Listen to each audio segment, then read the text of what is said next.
നമ്മളുടെ ഭാഗം ഓക്കെ ആക്കിയിട്ടാണ് ചോദ്യങ്ങൾ ഉണ്ടാക്കുന്നത്. മനസ്സിലായോ? പക്ഷെ ആര്യ സംസാരിക്കുമ്പോൾ പലപ്പോഴും ഈ പ്രധാനമായിട്ട് റിലേഷൻഷിപ്പിലെ കാര്യമൊക്കെ പറയുമ്പോൾ ആര്യയുടെ ഭാഗത്തും തെറ്റുണ്ട് എന്നുള്ള രീതിയിൽ തന്നെയാണ് സംസാരിക്കുന്നത്. ഈ മനസ്സിലായോ? ഭയങ്കര വ്യത്യാസം ഉണ്ട് അതിന്.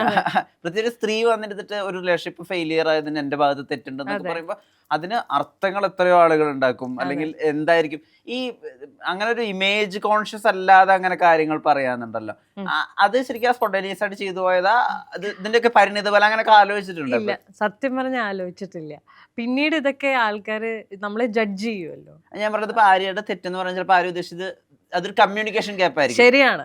ഞാൻ തെറ്റ് എന്ന് പറഞ്ഞാൽ പലരും തെറ്റായ രീതിയിൽ അതിനെ മൊറാലിറ്റി ഇന്റഗ്രിറ്റി ഇതെല്ലാം ചോദ്യം ചെയ്തിട്ടുണ്ട്.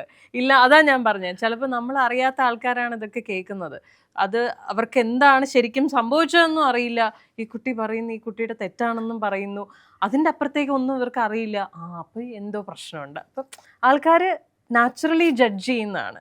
അത് പ്രത്യേകിച്ച് നമ്മുടെ മലയാളീസിന്റെ ക്യാരക്ടറിലുള്ള ഒരു പ്രത്യേക സാധനമാണ്. ഒറ്റയടിക്ക് നമ്മൾ അങ്ങ് വിധി എഴുതി കളയും, ജഡ്ജ് ചെയ്യും.